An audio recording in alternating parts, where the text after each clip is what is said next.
गहरे हिमालय जंगल के कोने में एक प्यारी सी चिड़िया रहती थी, टुनटुनी। उसकी एक छोटी सी बेटी थी, सुनहरी। दोनों माँ बेटी पेड़ों की शाखाओं पर फुदकती रहती, मीठे मीठे गीत गाती और खुश रहती। एक दिन सुनहरी ने अपनी माँ से पूछा, सुनो माँ, क्या हम हमेशा ऐसे ही खुशी से रहेंगे? ये बात सुनकर टुनटुनी मुस्कुराई और अपनी बेटी से बोली, बिल्कुल मेरी प्यारी बेटी, जब तक जंगल हरा भरा है हमें कोई चिंता नहीं। लेकिन याद रखना, हमें हमेशा अपने जंगल का ख्याल रखना होगा। अगर पेड़ पौधे सूख गए तो हम क्या करेंगे? तभी सुनहरी ने खुश होते हुए पूछा, माँ, हम जंगल का ख्याल कैसे रख सकते हैं? टुनटुनी ने उसे जवाब दिया, अगर हम पेड़ों को नुकसान नहीं पहुंचाएंगे, उनकी देखभाल करेंगे, नए पौधे लगाएंगे, तो जंगल हमेशा हरा भरा रहेगा। और जब जंगल हरा भरा रहेगा तो हमें भी छाया, फल और ठंडी हवा मिलती रहेगी। फिर हमें कोई परेशानी नहीं होगी और हम इसी तरह खुश रहेंगे। इस तरह वो दोनों माँ बेटी बातें करती रहती है। लेकिन कुछ ही हफ्तों बाद जंगल में भयंकर गर्मी पड़ने लगी। सूरज की किरणें आग बरसा रही थी। जंगल के सारे तालाब सूख गए और पेड़ पौधे भी मुरझाने लगे। पक्षियों के लिए उड़ना मुश्किल हो गया था। वो गर्मी से बेहाल हो गए थे। सब पक्षी बहुत परेशान थे। तोती करहाने लगी, ये गर्मी तो सहन से बाहर है। हम क्या करें? कहीं भी छाया नहीं बची। अब हम क्या करेंगे? हरी तोती की बात सुनकर बबली कबूतरी बोली, हमें कोई उपाय ढूंढना होगा, वरना हम सब जल जाएंगे। इस भीषण गर्मी से बचने के लिए हमें कोई उपाय जरूर ढूंढना होगा। टुनटुनी चिड़िया भी चिंतित थी। हमें कहीं छाया में रहना होगा, लेकिन कहाँ जाएं? तभी बूढ़े तोते ने गहरी सांस ली और कहा, हमारे पूर्वजों के समय में ऐसा कभी नहीं हुआ था। लगता है जंगल कमजोर हो रहा है। हमें कुछ करना होगा ताकि हम इस जंगल और इस जंगल में रहने वाले सभी पक्षियों को बचा सके। सभी पक्षी एक जगह इकट्ठा हुए सोचने लगे। टुनटुनी चिड़िया सबसे छोटी थी, लेकिन उसकी बुद्धि बहुत तेज थी। उसने सबकी बातें सुनी और फिर बोली, सुनो साथियों, मुझे एक उपाय सूझा है। जल्दी बताओ टुनटुनी, तुम्हें क्या उपाय सूझा है? तुम कैसे भी करके हमें गर्मी से बचाओ। सुनो साथियों, अगर हम एक हरा भरा घास का घर बना ले तो वहाँ ठंडी हवा बह सकती है। हम सब उसमें आराम से रह सकते हैं। वो हरी घास का घर हमें गर्मी से बचाएगा और हमें सुरक्षित रखेगा। बताओ कैसा लगा मेरा सुझाव? तभी कबूतर बोला, लेकिन घर बनाएगा कौन और इतना बड़ा घर कैसे बनेगा?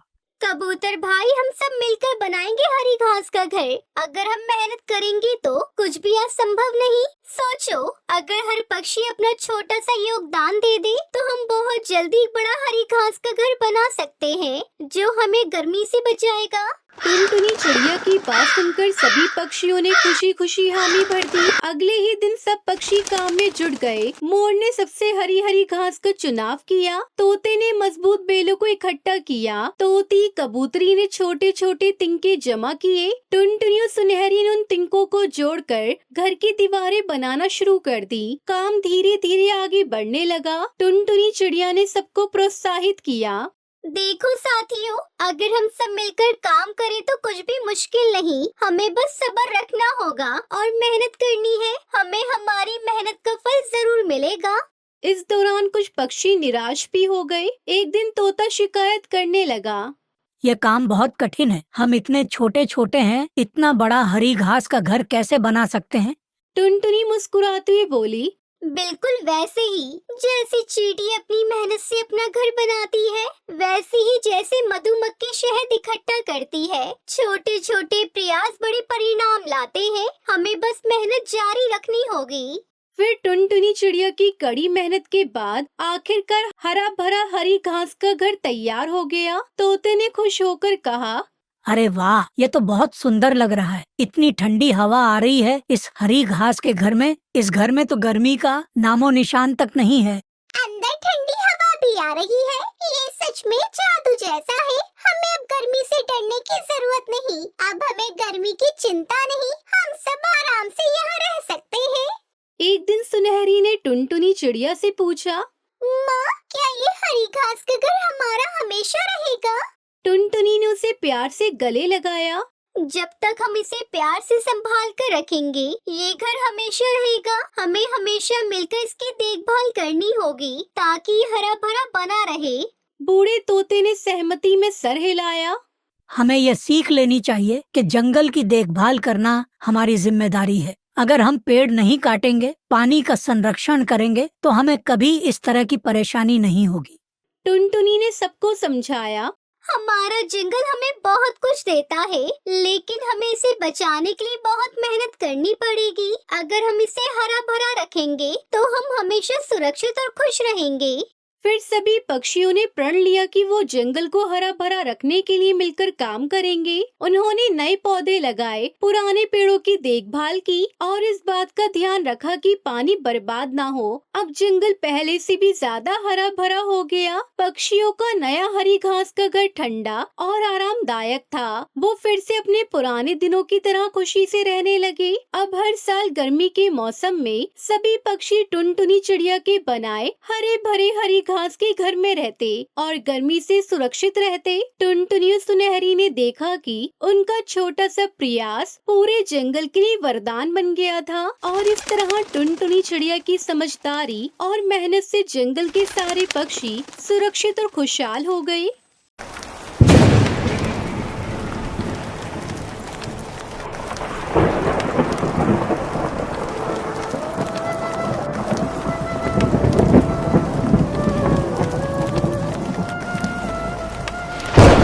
बंटी कबूतर और टुनटुनी सब्जियों की खेती किया करते थे। उनके घर के बाहर उनका छोटा सा खेत था। इस बार तो आपने बहुत सारी अलग अलग सब्जियां लगाई हैं। हाँ टुनटुनी, इस बार मैंने पहली बार कद्दू की सब्जी लगाई है। जब सारी सब्जियां आ जाएंगी तो हमें अच्छा खासा मुनाफा होगा। हाँ, लेकिन पहले हमें इन पौधों का अच्छे से ख्याल रखना होगा। हाँ, वो तो रखेंगे ही। मैं और आप कोशिश करते रहेंगे।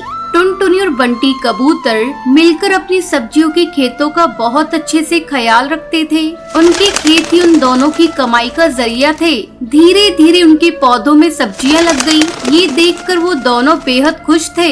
लेकिन एक दिन टुनटुनी ने देखा कि घर का सारा राशन खत्म होने की कगार पर है। अजी सुनते हो, सारा राशन खत्म होने वाला है। आज आखिरी बार खाना बनाऊंगी। अच्छा, कोई बात नहीं, कल कुछ सब्जियां तोड़कर बाजार में बेच दूंगा, ठीक है? उस रात टुनटुनी और बंटी कबूतर सो गए। तभी तेज बारिश शुरू हो गई। बारिश के साथ तेज आंधी भी शुरू हो जाती है। मौसम अपना कहर बरसा रहा था। तभी एक बिजली की आवाज सुनकर टुनटुनी की नींद खुल गई। उसने बरसात की आवाज सुनी और अपने पति को उठाने लगी। अजी उठिए, उठिए, बाहर आंधी तूफान आया है। क्या? हाँ, आवाज सुनिए। जब बंटी कबूतर डाल पर आकर देखता है तब तक तेज आंधी से सारे पेड़ पौधे उखड़ चुके थे। टुनटुनी, सारे पौधे उखड़ चुके हैं। हे राम! आप पहले अंदर आइए। बंटी कबूतर घर के अंदर आया और उसने दरवाजा बंद कर दिया।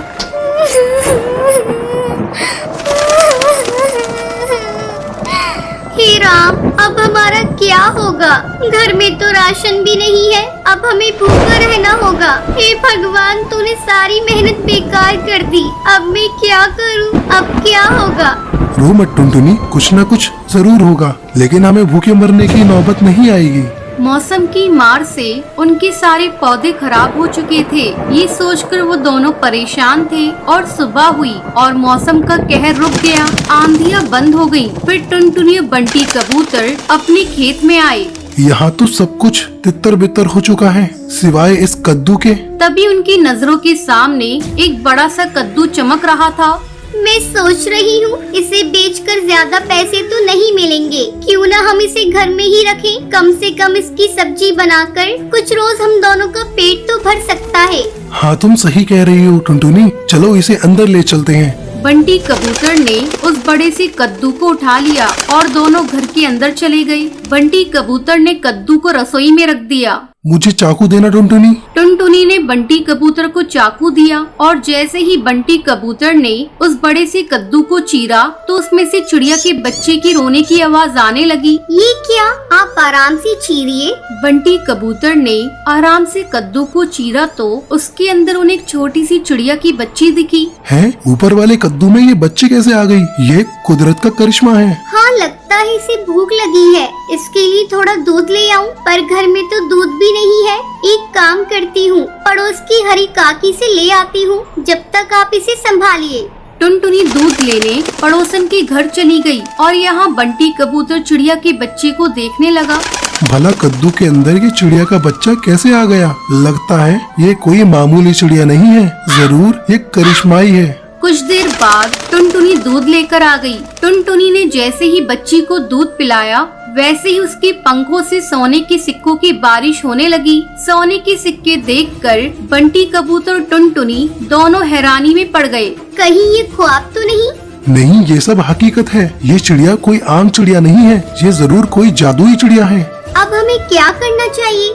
हमें इसका अच्छे से ख्याल रखना चाहिए। जब तक इसके माता पिता नहीं मिल जाते, अब तक हम गरीब थे, लेकिन इतने सारे सोने से हम अमीर बन गए हैं, तो अब हमें गरीब पक्षियों की मदद करनी चाहिए। आप बिल्कुल सही कह रहे हैं। गरीबी की तकलीफ क्या है वो हमें ही पता है। टुनटुनी और बंटी कबूतर ने उस चिड़िया का बहुत अच्छे से ख्याल रखा और सोना बेचकर मिले हुए पैसों से दोनों ने गरीब पक्षियों की मदद करना शुरू कर दिया। वो दोनों रोज जंगल के गरीब पक्षियों को खाना बांटा करते थे।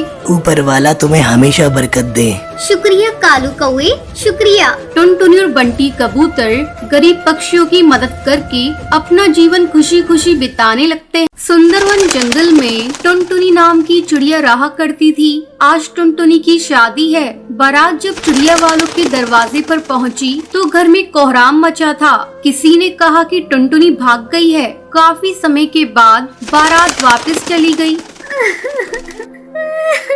टुनटुनी, तूने ये क्या किया? टुनटुनी तो पार्लर से ही अपने दोस्त कालू के घर चली गई थी। माँ बाप की इकलौती बेटी थी, उनकी इज्जत मिट्टी में मिल गई थी। टुनटुनी जब कालू के घर पहुँची, तो कालू को किसी और चिड़िया के साथ देखकर उसके पैरों तले जमीन खिसक गई थी। मैं तो कहीं की नहीं रही। अब कौन सा मुंह लेकर मैं घर जाऊं? मुझसे शादी का वादा किया और यहाँ दूसरी चिड़िया के साथ रंगरलियां मना रही हूँ। मैं सारे गहने जेवर लेकर इसके साथ शादी का ख्वाब देख रही थी। टुनटुनी निराश होकर घर की तरफ लौट आई। पूरे घोंसले में मातम पसरा हुआ था। घर के भीतर से रोने की आवाजें सुनाई पड़ी। तभी माँ की चीख सुनकर वो सहम गई। मैं बहुत अभागी हूँ। लगता है सदमे ने पापा की जान ले ली। मुझे यहाँ से तुरंत निकल जाना चाहिए। वो तुरंत सुंदरवन जंगल को छोड़कर दूसरे जंगल की तरफ उड़ गई। उसे खुद नहीं पता था कि शादी के मंडप से भागकर वो कहाँ जाएगी। अपने दुर्भाग्य पर उसकी आंखें बरस पड़ी। अचानक उसके कानों में एक जानी पहचानी सी आवाज टकराई। एक्सक्यूज मी, क्या मैं यहाँ बैठ सकती हूँ? अरे भूरी, तुम? टुनटुनी, तुम कहाँ जा रही हो? और इतनी सजी सवरी और बाकी घर वाले कहाँ हैं? बस बस भूरी, इतने सवालों का जवाब एक साथ कैसे दूं? अब पहले बैठ जाओ। ये बच्ची तुम्हारी है, बहुत प्यारी है, पर इतनी कमजोर क्यों है? हाँ, मेरी ही बच्ची है गुड़िया। इसी के इलाज के लिए दूसरे जंगल जा रही हूँ। इसके दिल में छेद है, इसका ऑपरेशन करवाना है। ओह, आई एम सॉरी, पर तेरे पति देव कहाँ हैं? दिखाई नहीं दे रही। टुनटुनी, मेरे पति टुन्नू इस दुनिया में नहीं है। हमने उनके माता पिता की इच्छा के विरुद्ध कोर्ट मैरिज की थी। वो लोग ना हमें आशीर्वाद देने आए और ना ही हम कभी उनके पास गए। ओहो, ये तो बहुत दुख की बात है।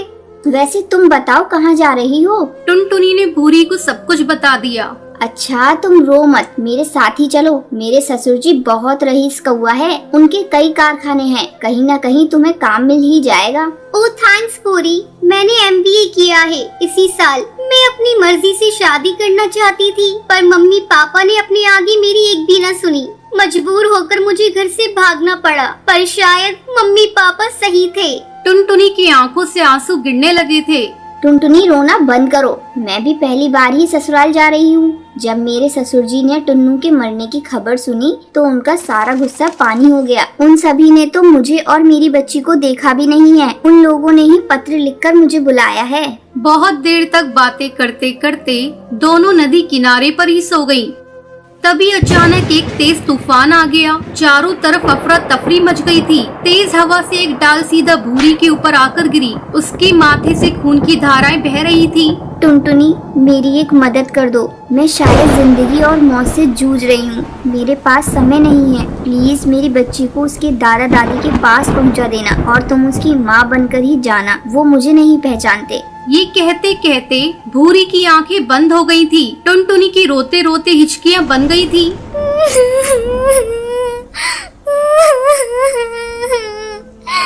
अब मैं क्या करूं?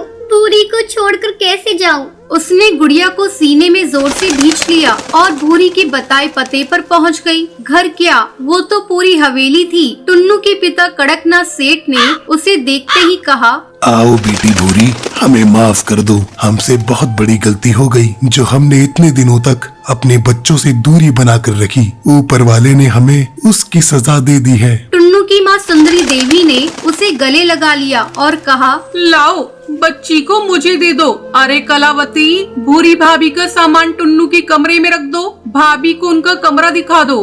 टुनटुन इस नए घर में बहुत ही असहज महसूस कर रही थी, पर कठपुतली की तरह सबकी हाँ में हाँ मिलाती रही। कमरे में जाकर वो टुन्नू की तस्वीर के सामने खड़ी होकर फूट फूट कर रो पड़ी।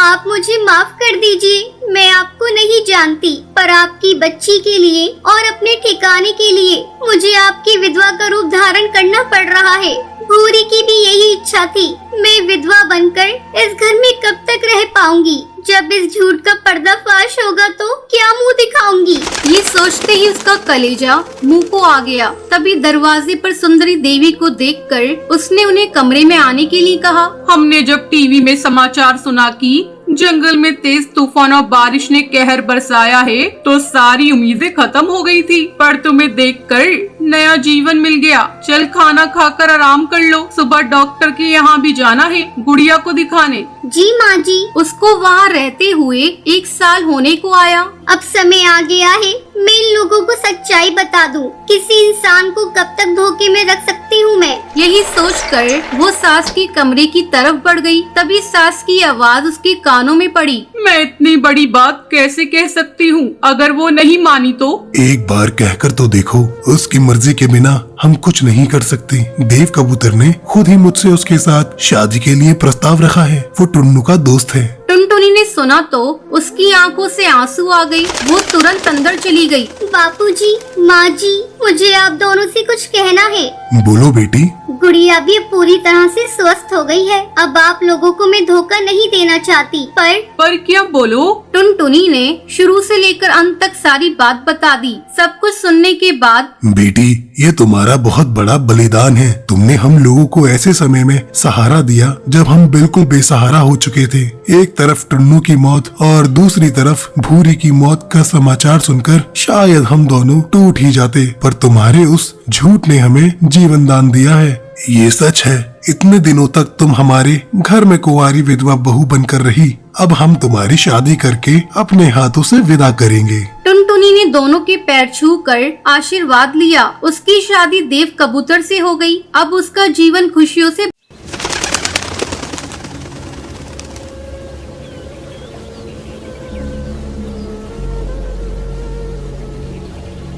बंटी कबूतर नारियल पानी बेचकर अपने परिवार का गुजारा करता था। वो सुबह सुबह नारियल पानी बेचने के लिए अपने घर से निकल जाया करता था। नारियल पानी वाला, ठंडे ठंडे नारियल पानी ले लो। नारियल पानी वाला, ठंडे ठंडे नारियल पानी ले लो। अरे ओ नारियल पानी वाले, जरा इधर आना। अभी आ रहा हूँ बहन। बंटी कबूतर नारियल पानी लेकर हरी काकी तोती के पास जाता है। ये लो बहन नारियल पानी। इस तरह बंटी कबूतर पूरे दिन घूम घूम कर नारियल पानी बेचा करता था। शाम को अपने घर आता है और अपनी पत्नी टुनटुनी से कहता है, टुनटुनी ये ले आज की कमाई, इसमें से आधा पैसा तू अलग रख दे, बिटिया की पढ़ाई में काम आएगा। मैं कहती हूँ जी, थोड़ा अपने ऊपर भी ध्यान दिया करो। आजकल तुम्हारी तबीयत भी ठीक नहीं रहती। क्या करूँ, बिटिया के भविष्य की भी चिंता है। ठीक है जी, मैं आपके लिए पानी लेकर आती हूँ। इस तरह उनके दिन कट रहे थे। एक दिन जब बंटी कबूतर नारियल पानी बेचने जा रहा था, तब एक बाज उस पर हमला कर देता है। अरे ओ नारियल पानी वाले, जरा इधर आना। अभी आ रहा हूँ बहन। बंटी कबूतर नारियल पानी लेकर हरी काकी तोती के पास जाता है। ये लो बहन नारियल पानी। इस तरह बंटी कबूतर पूरे दिन घूम घूम कर नारियल पानी बेचा करता था। शाम को अपने घर आता है और अपनी पत्नी टुनटुनी से कहता है, टुनटुनी ने शुरू से लेकर अंत तक सारी बात बताई। इस हमले में बंटी कबूतर उस बाज का शिकार बन जाता है। ये सब दूर पेड़ पर बैठी सुंदरी कौवी देख रही थी। सुंदरी कौवी टुनटुनी चिड़िया के पास जाती है और उसे बताती है, टुनटुनी तू लुट गई, बर्बाद हो गई। तेरे पति को एक बाज ने मार डाला।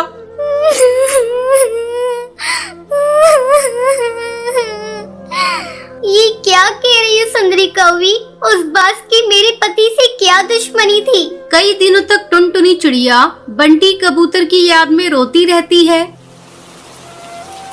एक दिन टुनटुनी की बेटी उसके पास आकर कहती है, माँ, कई दिन हो गए तुमने कुछ भी खाया पिया नहीं है और रोती जा रही हो। इस तरह तुम्हारी तबीयत खराब हो जाएगी। माँ, अगर तुम्हें कुछ हो गया तो मुझे कौन देखेगा? तुम मेरे लिए थोड़ा सा खाना खा लो। अपने दिल पर पत्थर रखकर टुनटुनी चिड़िया फिर से अपनी जिंदगी की शुरुआत करती है। पिंकी बेटा, मैं नारियल पानी बेचने जा रही हूँ, तुम घर का ध्यान रखना। माँ, मैं तुम्हें अकेले नहीं जाने दूंगी, मैं भी तुम्हारे साथ चलती हूँ। नहीं बेटा, तू घर पर रहकर घर की देखभाल कर, मैं जल्दी ही आ जाऊंगी। टुनटुनी चिड़िया किसी तरह पिंकी को समझाती है और नारियल पानी बेचने जाती है। नारियल पानी ले लो, ठंडे ठंडे नारियल पानी ले लो, ताजे ठंडे नारियल पानी ले लो।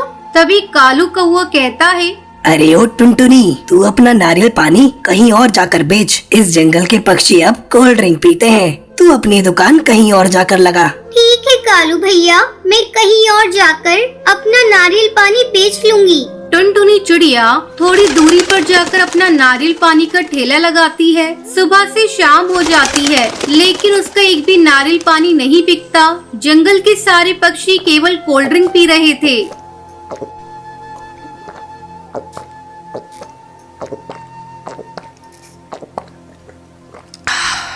नारियल पानी नहीं बिकने के कारण टुनटुनी चिड़िया उदास हो जाती है। इसी तरह कई दिन गुजर जाते हैं। जंगल के पक्षी धीरे धीरे बीमार पड़ने लगते हैं। तब डॉक्टर बुलबुल उन्हें बताती है, आप लोगों की सेहत कोल्ड ड्रिंक पीने के कारण बिगड़ी है। अगर आप लोगों को अपनी सेहत ठीक करनी है तो कल से ही आप लोग नारियल पानी पीना शुरू कर दीजिए। डॉक्टर बुलबुल, हम लोग आज से ही नारियल पानी पीना शुरू कर देते हैं। सभी पक्षी मिलकर टुनटुनी चिड़िया के ठेले पर जाते हैं। टुनटुनी चिड़िया उदास अपने ठेले के पास बैठी थी। टुनटुनी, आज हम तुम्हारे ठेले पर नारियल पानी पीने आए हैं। आज से हमने कोल्ड ड्रिंक पीना छोड़ दिया है। क्या तुम हमें नारियल पानी पिलाओगी? हाँ हाँ बिल्कुल, मैं अभी आप सबको नारियल पानी देती हूँ। टुनटुनी चिड़िया खुशी खुशी सबको नारियल पानी पिलाने लगती है। अब टुनटुनी चिड़िया नारियल पानी बेचकर अच्छा पैसा कमाने लगती है और खुशी खुशी अपनी बेटी के साथ अपनी जिंदगी बिताने लगती है।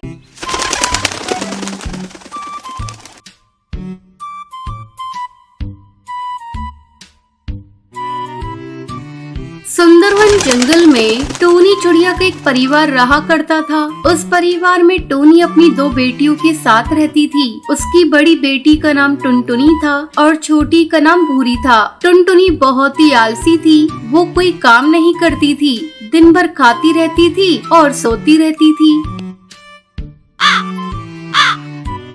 एक दिन भूरी खेतों पर काम करने जा रही थी। तब टोनी टुनटुनी से कहती है, टुनटुनी जा, तू भी अपनी बहन भूरी के साथ काम करने खेतों पर चली जा। मैं भी थोड़ी देर में घर का काम करके आती हूँ। माँ, मुझसे खेतों में काम वाम नहीं होगा, मेरा गोरा रंग खराब हो जाएगा। अभी मुझे भूख लग रही है, कुछ खाने को दो। टुनटुनी, तुझे खाना वाना नहीं मिलेगा, तू बस खाती है और आराम करती है। खा खा कर मोटी हो रही है। इन हाथ पैरों को थोड़ा हिला लिया कर। अपनी माँ की डांट सुनकर टुनटुनी को बहुत गुस्सा आता है। वो अपनी सहेली पिंकी चिड़िया के साथ खेलने के लिए घर से बाहर चली जाती है। टुनटुनी के इस बर्ताव को देखकर टोनी चिड़िया को बड़ा दुख होता है। वो सोचने लगती है, पता नहीं इसे कब अकल आएगी। अब मुझे ही इसका आलस दूर करने के लिए कुछ न कुछ उपाय करना होगा। शाम को जब टुनटुनी खेल कर घर आती है तो बिना किसी से कुछ कहे वो जाकर सो जाती है। अगले दिन जब काफी देर तक टुनटुनी सोई रहती है तो उसकी माँ उसे जगाती है। टुनटुनी, अरे ओ टुनटुनी, तू कब तक सोई रहेगी? दोपहर होने को आई, और तू अब तक सोई है। काफी देर तक जगाने के बाद टुनटुनी उठकर बैठती है और अपनी माँ से कहती है, माँ, काश कुछ ऐसा होता कि मुझे कहीं से कोई खजाना मिल जाता और मुझे कोई काम ही नहीं करना पड़ता। टुनटुनी, आज मैं तुझे एक राज की बात बताती हूँ। बहुत समय पहले तेरे दादाजी ने चोरों के डर से अपना सारा खजाना पहाड़ी के पीछे एक खेत में दबा दिया था। फिर वो भूल गए कि उन्होंने खेत में खजाने को किस जगह दबाया है। अगर तुझे खजाना चाहिए तो तुझे जाकर उस खेत में खोजना पड़ेगा। हाँ माँ, मैं जा रही हूँ, मुझे खजाना चाहिए। अगर वो खजाना मुझे मिल गया तो हम लोग बहुत ही अमीर हो जाएंगे, फिर मुझे कोई काम नहीं करना पड़ेगा। टुनटुनी पहाड़ी के पीछे वाले खेत में जाती है और पूरा खेत खोद डालती है, लेकिन उसे खजाना नहीं मिलता। शाम को थकी हारी टुनटुनी घर वापस आती है। तब टोनी उससे पूछती है, टुनटुनी बेटा, तू बहुत थकी लग रही है, क्या तुम्हें खजाना मिला? नहीं माँ, मुझे कोई खजाना नहीं मिला। लगता है चोरों ने उसे चुरा लिया। मैंने तो पूरा खेत खोद डाला, लेकिन खजाना कहीं नहीं मिला। आज मैं बहुत थक गई। बेटा तू निराश ना हो, अगर तूने खेत खोद दिया तो ये ले कुछ गेहूं के दाने, कल इसे ले जाकर खेत में बिखेर देना। जब बारिश होगी तो खजाना अपने आप ऊपर आ जाएगा। ठीक है माँ, ये भी करके देखती हूँ। टुनटुनी खजाने की लालच में अगले दिन खेत पर जाती है और गेहूं के दाने बिखेर देती है। कुछ दिनों बाद अच्छी बारिश होती है। टुनटुनी के द्वारा खोदे हुए खेत में अच्छी बारिश के कारण खेत में फसल लहराने लगती है। इसी तरह कुछ दिन गुजर जाते हैं। टुनटुनी खेत के बारे में भूल चुकी थी। तब एक दिन टूनी उसे खजाने की याद दिलाती है। टुनटुनी देख, बारिश हुई थी, खजाना ऊपर आ गया होगा। बेटा चल, हम दोनों चलते हैं और खजाने को लेकर आते हैं। माँ, लगता है उस खेत में खजाना नहीं है। मैं नहीं जाऊंगी खेत पर। बेटा टुनटुनी, ऐसे निराश नहीं होते, चल चल कर एक बार देख तो ले। टूनी के बहुत कहने पर टुनटुनी उसके साथ खेत पर जाती है और जैसे ही अपने खेत को देखती है वो खुशी से चिल्लाने लगती है, माँ, मिल गया खजाना। ये देखो, खेत में चारों तरफ खजाना ही खजाना है। फिर टूनी टुनटुनी को समझाती है, बेटा ये खजाना ये गेहूं की फसल है। मैं इसी खजाने के बारे में तुझसे कह रही थी। इसे बेचकर हम लोग बहुत अमीर हो जाएंगे। अपनी माँ की बात टुनटुनी समझ जाती है और उस दिन से वो आलस करना छोड़ देती है। सुंदरवन जंगल में टुन्नू नाम का चिड़ा अपनी दूसरी पत्नी टूनी और 2 बच्चों टुनटुनी और पिंकी के साथ रहता था। उसकी दूसरी पत्नी टूनी बहुत ही क्रूर थी। वो टुनटुनी और पिंकी को अक्सर मारती पीटती और उन्हें खाना भी नहीं देती थी। अरे ओ महारानियों, सुबह से तुम्हारा काम खत्म नहीं हुआ क्या? जिंदगी भर यही काम करना है। चलो इसे खत्म करो और कपड़े धो दो। इतना खाती हैं और जरा सा काम इनसे नहीं होता। मौका मिल जाए तो नमक के साथ मुझे भी खा जाए, भक्कड़ कहेंगी। टूनी की इस बात पर टुनटुनी को गुस्सा आ जाता है। माँ, अगर आप हमसे ऐसे ही बात करोगी तो हम पिताजी से आपकी शिकायत करेंगे। आई बड़ी, पिताजी से शिकायत करेंगे। तेरा बाप मेरा क्या उखाड़ लेगा? वैसे भी तो वो चूहे से कम नहीं है। फिर टुनटुनी और पिंकी अपने घोंसले में चली जाती है। आज हमारी माँ जिंदा होती तो हमारे साथ ऐसा जानवरों जैसा सलूक न होता। माँ, तुम कहाँ हो माँ? सही कह रही हो टुनटुनी दीदी, लेकिन हमारे पिताजी भी हमारा साथ नहीं देते। पता नहीं सौतेली माँ ने क्या कर दिया है उन्हें भी। इन दोनों चिड़ियों के ज्यादा पर निकल आए हैं। इन्हें सबक सिखाना पड़ेगा। आज ही अपनी बहन सुंदरी कौवी को बुलाती हूँ और इनको ठीक करती हूँ। अगले दिन टूनी के बुलाने पर सुंदरी कौवी घर पर आ जाती है और फिर टूनी उसे सारी बात बताती है। टूनी बहन, अगर जल्दी इन्हें ठीक नहीं किया तो ये कल को तेरे सर पर बैठेंगी और तुझे नौकरानी बना देंगी। फिर सुंदरी कौवी टूनी को एक योजना बताती है। योजना के अनुसार जब टुनटुनी और पिंकी सो रही होती है तभी टूनी टुनटुनी को चुपके से उठा लेती है और घर के बाहर बने पेड़ पर ले जाती है। टुनटुनी एकदम से जाग जाती है। माँ, मुझे यहाँ क्यों लेकर आई हो? और सुंदरी कौवी मौसी, तुम क्या कर रही हो? आज तुझे सबक सिखाना है। बहुत मुँह चलाती है ना, मेरी प्यारी बहन से बहस करेगी। ऐसा कहकर सुंदरी कौवी टुनटुनी को मारने लगती है और फिर पेड़ पर लटका देती है। माँ, मुझे माफ कर दो, मैं आगे से कभी आपसे बहस नहीं करूंगी। मेरे पर टूट जाएंगे तो मैं पेड़ से गिर जाऊंगी। मजा आ गया सुंदरी कौवी बहन, टंगी रहने दो थोड़ी देर और अकल ठिकाने आ जाएगी इसकी। लेकिन तभी टुनटुनी का पर टूट जाता है और वो पेड़ से नीचे नदी में डूब जाती है। अरे अरे सुंदरी कौवी, ये चिड़िया तो पेड़ से गिर गई, ये जिंदा नहीं बचेगी। हाँ, तुझे तैरना आता है तो बचा ले, मुझे तो नहीं आता, जो बैठ मरने दे। वैसे भी तेरा एक दुश्मन ही कम हो रहा है। इसके बाद टोनी और सुंदरी कौवी दोनों वहाँ से चली जाती है। उधर अगले दिन टुनटुनी को अपने पास न पाकर पिंकी रोते हुए अपने पिता टुन्नू के पास जाती है। पिताजी, टुनटुनी दीदी कल से लापता है, पता नहीं कहाँ चली गई। हाँ ठीक है बेटी, मैं अभी देखता हूँ कहाँ है वो, तुम रो मत। तभी टोनी और सुंदरी कौवी वहाँ आ जाती हैं। इन चिड़ियों के तमाशों से तो मैं दुखी हो गई हूँ। जब देखो नया ड्रामा, चलो अपना काम करो, बहानेबाज कहीं की। उधर रात तक भी टुनटुनी को अपने पास न पाकर पिंकी रोने लगती है। टुनटुनी दीदी तुम कहाँ चली गई? पहले माँ चली गई मुझे छोड़कर, और अब तुम। आप कहाँ हो टुनटुनी दीदी? आपके अलावा कोई भी तो नहीं है मेरा। जहाँ भी हो आप आ जाओ टुनटुनी दीदी। तभी टुनटुनी की आत्मा वहाँ आ जाती है। पानी में गिरने की वजह से वो बहुत ही डरावनी दिख रही होती है। आप कौन हैं और मेरे घोंसले में कैसे आ गई? बहन, तूने मुझे पहचाना नहीं, मैं तेरी बहन टुनटुनी हूँ। नहीं, आप झूठ बोल रही हो। मेरी टुनटुनी बहन तो मुझे इतना प्यार करती है, वो मुझे छोड़कर नहीं जाएगी। आप कोई और हो।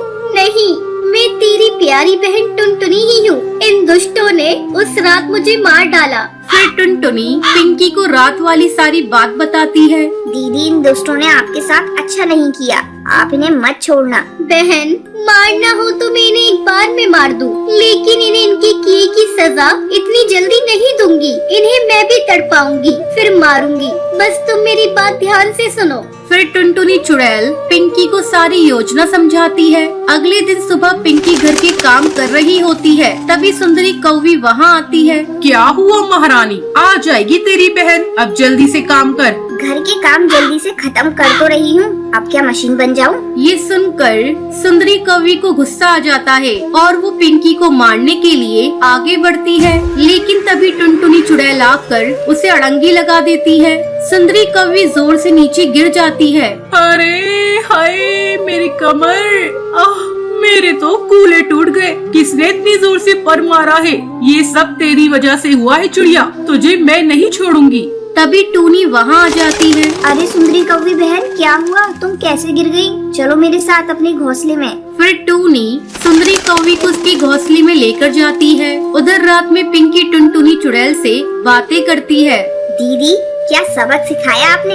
इन दुष्टों को मजा आ गया। तुझे ऐसे देखकर मुझे कितनी खुशी मिलती है बहन, मैं तुझे बता नहीं सकती। लेकिन तुम्हें मजबूत होना होगा, क्योंकि एक न एक दिन तुम्हें छोड़कर जाना ही होगा। नहीं, मैं तुम्हें कहीं नहीं जाने दूंगी बहन। पहले माँ भी चली गई और अब तुम नहीं। ऐसा कहकर पिंकी टुनटुनी चुड़ैल से लिपट जाती है और सो जाती है। अगले दिन सुबह टूनी पिंकी को अपने पास बुलाती है। सच बता पिंकी, सुंदरी कौवी नीचे कैसे गिरी? क्या चल रहा है इस घर में? कल रात को तेरे घोंसले से आवाजें आ रही थी, सच बोल, किससे बात कर रही थी? लेकिन पिंकी उसे कुछ नहीं बताती और वहाँ से चली जाती है। उसी रात टुनटुनी चुड़ैल सुंदरी कौवी के घोंसले में आती है और उसके टूटे हुए पैर को पकड़ लेती है। क्या हुआ सुंदरी कौवी मौसी?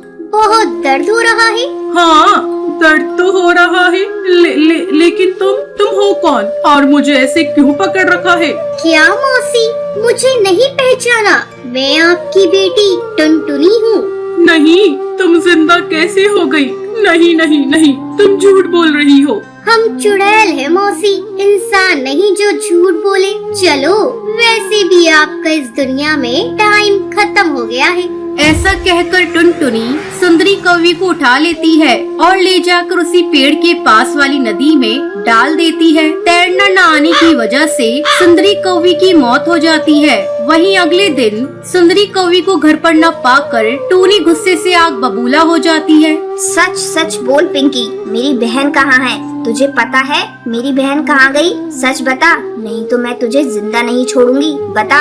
अरे टूनी, तुम ये क्या कर रही हो? भला इस बच्ची को क्या पता कि तुम्हारी बहन कहाँ है। तुम हटो बीच में से। कल इसके घोंसले से हंसने की आवाजें आ रही थी और कल रात से ही मेरी बहन गायब है। इसे सब पता है। मैं इसका टैटुआ दबा दूंगी। जैसे ही टूनी पिंकी को मारने के लिए आगे बढ़ती है, तभी टुनटुनी चुड़ैल घोंसले में आ जाती है। तुम कौन हो? मेरे रहते अगर मेरी बहन पिंकी को छुआ भी तो मैं तुझे अभी यही मार दूंगी। कौन हो तुम? तुम्हारी आवाज तो टुनटुनी जैसी लग रही है। सही कहा, मैं टुनटुनी ही हूँ जिसे तूने पेड़ से फेंक कर मार डाला था। ऐसा कहकर टुनटुनी चुड़ैल टूनी को उठा लेती है और पेड़ से लटका देती है। बहन छोड़ दो इसे, ये जैसी भी है हमारी माँ है, हम इसको कैसे मार सकते हैं? लेकिन टुनटुनी पिंकी की कोई बात नहीं सुनती और टूनी को नदी में फेंकने वाली होती है। तभी टूनी कहती है, बेटी मुझे माफ कर दो, मैं अब से पिंकी का पूरा ख्याल रखूंगी। टूनी पिंकी को माँ का प्यार देती है। फिर टुनटुनी वहाँ से मुक्त होकर चली जाती है। सर्वमंगल मांगल्ये शिवे सर्वार्थ साधिके।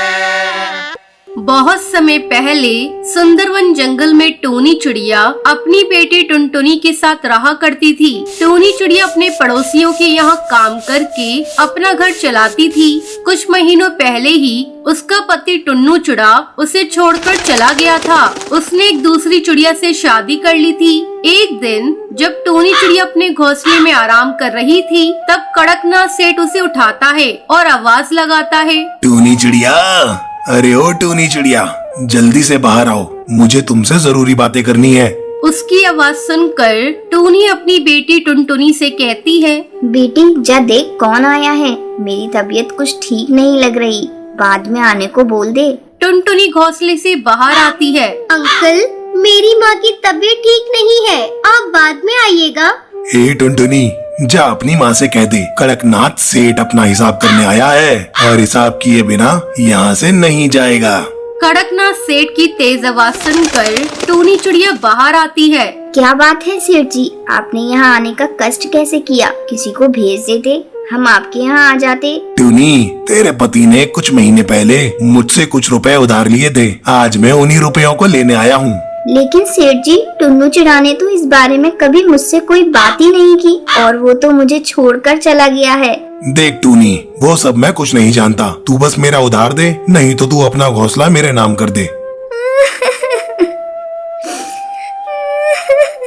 सेठ जी, आप ये कैसी बातें कर रहे हैं? मेरे पास तो रहने के लिए बस यही एक आसरा है। मैं और मेरी मासूम बेटी कहाँ दर बदर भटकेंगे। इसे मैं आपके नाम कैसे कर दूं? मेरे ऊपर रहम कीजिए सेठ जी। कुछ भी करके कल तक तू मेरा उधार चुका दे, वरना ये घोंसला मैं तुझसे छीन लूंगा। कड़कनाथ सेठ धमकी देकर वहाँ से चला जाता है। सेठ की धमकी सुनकर बीमार टूनी चिड़िया बेहोश हो जाती है। 2 दिन बाद कड़कनाथ सेठ फिर से आता है।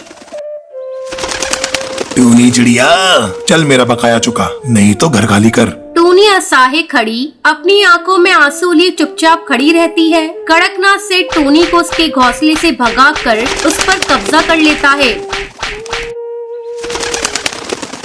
टुनटुनी बेटी चल, अब चलकर कहीं दूसरा आसरा ढूंढते हैं। माँ, तुम्हारी तो तबीयत ठीक नहीं है, हम लोग कहाँ जाएंगे? कौन हमें सहारा देगा? कहीं तो चलेंगे बेटा, कहीं न कहीं तो रहने का आसरा मिल ही जाएगा। उसे जाते हुए जंगल के सारे पक्षी देखने लगते हैं, लेकिन कड़कनाथ सेठ का कोई विरोध नहीं करता।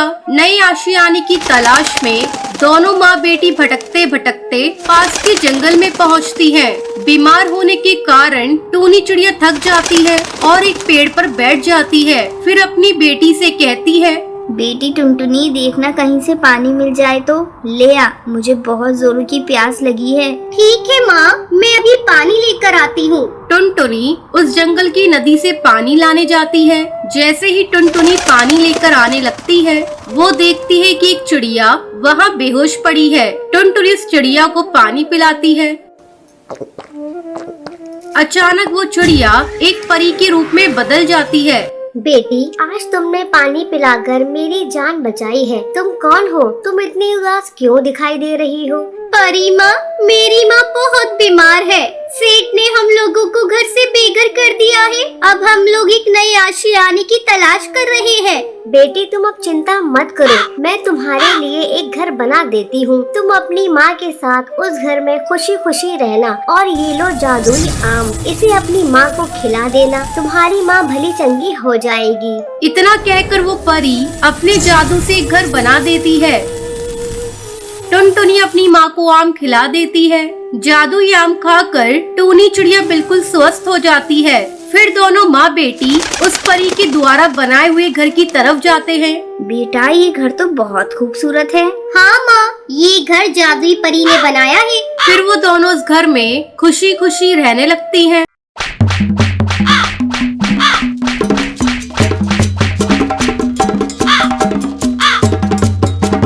सुंदरवन जंगल में बंटी कबूतर और टुनटुनी चिड़िया भीख मांगकर अपने घर का गुजारा करते थे। वो दोनों सुबह सुबह भीख मांगने के लिए निकल जाते थे और देर शाम अपने घोंसले में लौटते थे। उन दोनों की एक प्यारी सी बेटी थी। अपनी बेटी का नाम उन्होंने बड़े प्यार से पिंकी रखा था।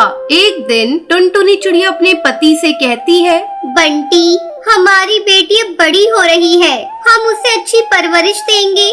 हम लोगों की जिंदगी तो भीख मांगते हुए कट गई, लेकिन मैं अपनी बेटी को भीख मांगने नहीं दूंगी, मैं उसे खूब पढ़ाऊंगी। तब बंटी कबूतर कहता है, हाँ टुनटुनी, मैं भी यही चाहता हूँ, लेकिन क्या करूँ, भीख में इतना पैसा नहीं मिलता कि मैं कोई दूसरा काम कर सकूँ। पढ़ाई तो बहुत दूर की बात है, 2 टाइम का खाना जुटाना मुश्किल पड़ जाता है। इस तरह दोनों पति पत्नी अपनी बेटी की भविष्य के लिए चिंता कर रहे थे। उसी समय सुंदरी कौवी वहाँ से गुजर रही थी।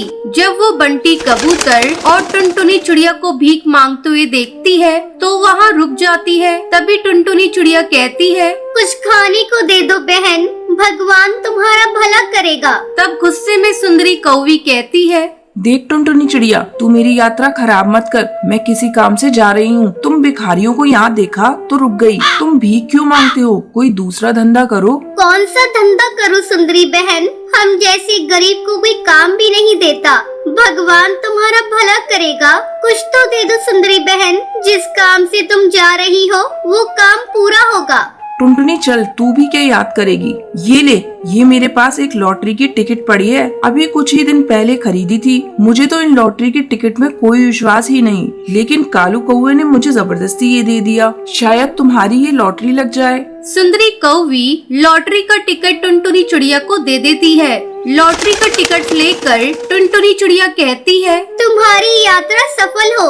सुंदरी कौवी के जाने के बाद बंटी कबूतर टुनटुनी चिड़िया से कहता है, सुना था सुंदरी कौवी कंजूस है, आज देख भी लिया। तुम इस लॉटरी के टिकट को संभाल कर घर पर रख देना। हाँ बंटी, मैं इसे संभाल कर रख दूंगी। अब चलो शाम हो गई है, घोंसले में चलते हैं। दोनों अपने घोंसले में आते हैं। टुनटुनी चिड़िया संभाल कर टिकट को एक कोने में रख देती है। इसी तरह कुछ दिन गुजर जाते हैं। उन दोनों को टिकट के बारे में याद भी नहीं रहता। एक दिन जब टुनटुनी चिड़िया और बंटी कबूतर भीख मांगने के लिए जा रहे थे, तब पिंकी चिड़िया कहती है, पापा मैं ये कागज ले लूं, इसे मैं हवाई जहाज बनाकर उड़ाऊंगी। तब टुनटुनी चिड़िया देखती है कि पिंकी लॉटरी की टिकट लेकर उसके पास खड़ी है। टुनटुनी चिड़िया पिंकी से लॉटरी की टिकट छीन लेती है। अरे मैं तो इस लॉटरी के टिकट के बारे में भूल ही गई थी। बंटी, अभी तुम इस लॉटरी के टिकट को ले जाकर देखो, इस टिकट का क्या परिणाम आया है। बंटी वो टिकट लेकर कालू कौवे के पास जाता है। कालू भाई, जरा इस लॉटरी के नंबर को मिलाकर देखो कि इसका क्या परिणाम आया है। कालू लॉटरी के नंबर को मिलाता है और बंटी कबूतर को बताता है। अरे बंटी भैया, तुम्हारी तो 10 लाख की लॉटरी लगी है। तुम्हारे तो दिन फिर गए बंटी, ये लो तुम्हारे पैसे। बंटी कबूतर खुशी खुशी 10 लाख रुपए लेकर अपने घोंसले में आता है। बंटी कबूतर के हाथ में रुपयों से भरा बैग देखकर टुनटुनी चिड़िया नाचने लगती है। उसकी इस खुशी में उसकी बेटी पिंकी भी शामिल हो जाती है। तब टुनटुनी चिड़िया बंटी कबूतर से कहती है, बंटी तुम इन पैसों से एक बड़ा सा बिजनेस कर लो। अब हम अपनी बेटी को खूब पढ़ाएंगे, उसे डॉक्टर बनाएंगे। इस तरह बंटी कबूतर और टुनटुनी चिड़िया भीख मांगना छोड़ देते हैं और उस जंगल में सबसे अमीर पक्षी बन जाते हैं। साथ ही जंगल के पक्षियों की मदद भी करने लगते हैं।